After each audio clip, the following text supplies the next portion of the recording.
I used to work the night shift at this run-down 24-hour diner in a small town outside Chicago. You know the kind. Sticky booths, a busted neon sign buzzing like a bug zapper, and a menu nobody really trusted. We got truckers, drunks, and the occasional lost soul. But one night was different. And I still can't shake it. It started off normal. Jerry, the cook, was in the back sneaking a smoke by the fryer. The place smelled like burnt coffee and grease. I was wiping down the counter when the bell above the door jingled.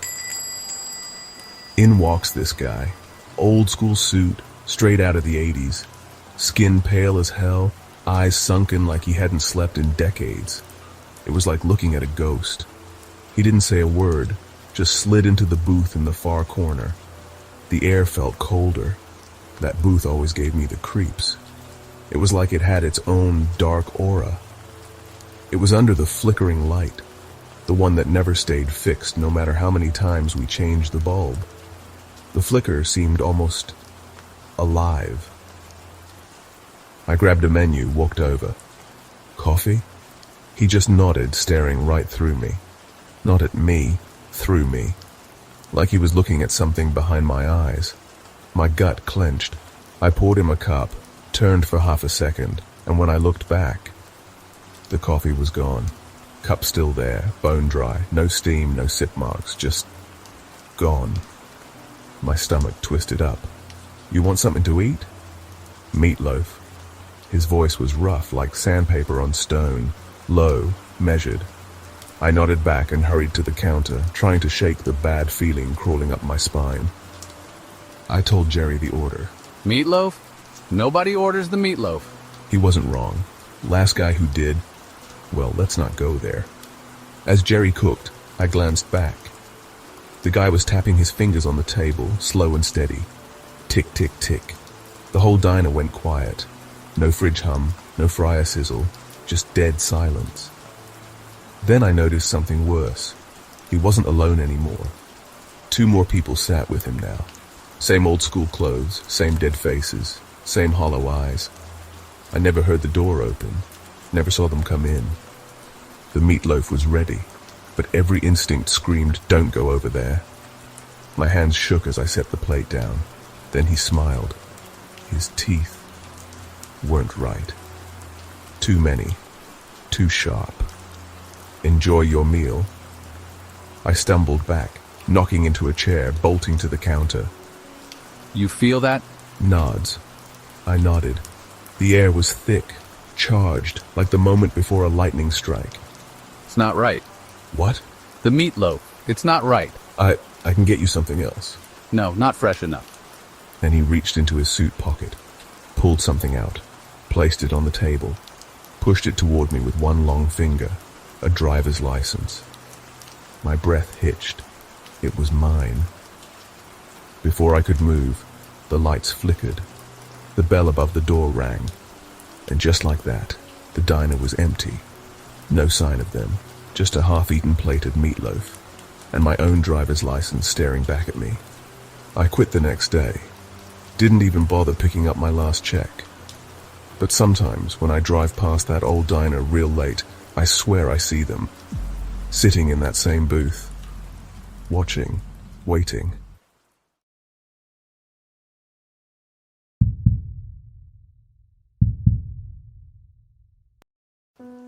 The late shift at Marley's Diner was usually dead. By 2 in the morning, the drunks had stumbled home and all that was left was the buzz of the neon sign and the odd trucker looking for a bite. I liked the slow nights, less hassle, but that night, I would have given anything for a packed house. The doorbell jingled. I looked up, expecting the usual, a tired driver, maybe some kid trying to sober up. Instead, this woman walks in, tall, skinny, drowning in an oversized hoodie. Her eyes darted around like she was expecting someone to jump her. Just a grilled cheese and coffee. She slid onto a stool at the counter, didn't even glance at the menu, hands stuffed deep in her pockets. I grabbed my notepad. What can I get you? Her voice was small, shaky. I punched in the order, poured the coffee, and tried not to stare. Something about her was off, like she was tuned into something the rest of us couldn't hear. A few minutes later, I set the plate down. Anything else? You got a back door? Weird question, yeah, but it's for employees. Why? I just need to know. Didn't know what to say. She took a shaky breath, picked up the sandwich with trembling hands, and took a bite. I stepped back, pretending to wipe down the counter, but I kept an eye on her. Then the bell jingled again. I turned and felt my stomach drop. A man stood in the doorway. Big, broad shoulders, shaved head. He didn't step in right away, just stood there scanning the room. The woman froze. Her breathing hitched. The guy's eyes locked onto her, and a slow, nasty grin spread across his face. He strolled in, casual as hell, sat right next to her. The tension, thick enough to cut. The woman kept her head down, fingers white-knuckling the plate. Coffee, black. I poured it, hands weirdly unsteady. He didn't thank me, just curled his fingers around the cup and turned toward her. Been a while, huh? She flinched, didn't answer. I took a step back. Whatever this was, I wanted no part of it. You really think you can keep running? She sucked in a breath. Her eyes flicked to me, pleading, terrified. Everything all right here? The man turned slow, like he'd forgotten I was even there. Then he smiled, and it made my skin crawl. Just catching up. The woman sat there, stiff. Her hands gripped the plate so tight I thought it might crack. Yeah, something was really wrong. I stepped back toward the coffee machine, pretending to check the filter, but really, I was reaching for my phone. That's when she moved. In one quick motion, she grabbed her coffee and threw it straight into his face. He shouted, jerking back as the steaming liquid hit him. Before he could recover, she bolted, shot off the stool and sprinted toward the back hallway. Hey, get the hell out. For a second, I thought he'd deck me. His fists clenched, eyes dark with something ugly. Then, just like that, he let out a slow breath, rolled his shoulders back and smirked. She's not gonna get far. With that, he turned and strolled out the front door like he had all the time in the world. I wasn't buying it. I ran to the back, pushed through the swinging door and grabbed the emergency flashlight from under the sink. If she was running, she needed help. I shoved the back door open and stepped into the alley. The cold hit me first. Then the sound, heavy boots hitting pavement, moving fast. She was there halfway down the alley, struggling with the latch on the chain-link gate. Hey, you need to get out of here now. I didn't ask questions. I grabbed the gate, yanked the rusty latch free and shoved it open. Go. S1. Media group. Person urging someone to leave quickly. Distressed conversation in dark alley. Two people talking urgently at night at stock at distribute_equally. He's coming. You don't... Move! She did, bolted into the dark. Seconds later, the back door of the diner slammed open. I turned just as the guy stepped out, eyes sweeping the alley. He spotted me standing there by the open gate. I braced myself, half expecting him to charge. Instead, he smiled. Slow. That was a mistake. I kept my voice steady. So was following her here. You don't know what you just did. His jaw tensed. For a second, we just stared each other down, the streetlight buzzing overhead. Then, finally, he took a step back, adjusted his jacket and scoffed. He turned and walked off, disappearing into the night. I didn't move for a long time, just stood there, listening to the distant sound of an engine starting up. I hoped it was her. I hoped she was gone for good. Back inside, the booth guy was still glued to his phone, completely oblivious. Coffee still dripped off the counter. I never saw her again, never saw him again either. But for weeks I kept expecting to look up and see that guy in the doorway, smirking, waiting. Never found out what their deal was.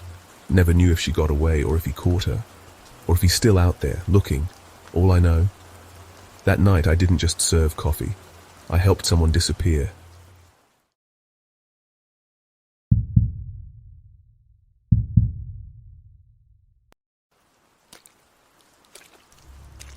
It was just another dead shift at Grady's Diner. The kind of night where the coffee's burnt, the floor's sticky, and the regulars hang around like they got nowhere better to be. I'd been working there for 3 years, thought I'd seen it all. But that night hit different. Around 1 a.m., the place was almost empty. Just a trucker nursing his coffee by the window and an old couple splitting a plate of fries. Then the door creaked open, and in walked this guy, tall, bony, eyes deep set like he hadn't slept in years. He took a slow look around, then slid into the corner booth, moving real careful, like he was counting his steps. No menu, no order, just sitting there, watching. I gave it a few minutes, then walked over. "What can I get you?" Water. "That's it, just water." I brought it over, thinking he'd add to the order, but nah. He just sat there, tapping his fingers on the table, barely blinking. Every time I glanced back, he was looking my way, but when I caught him, he'd shift slightly, like he wasn't staring at me at all. Gave me the creeps. By 2 a.m., the trucker left, then the old couple.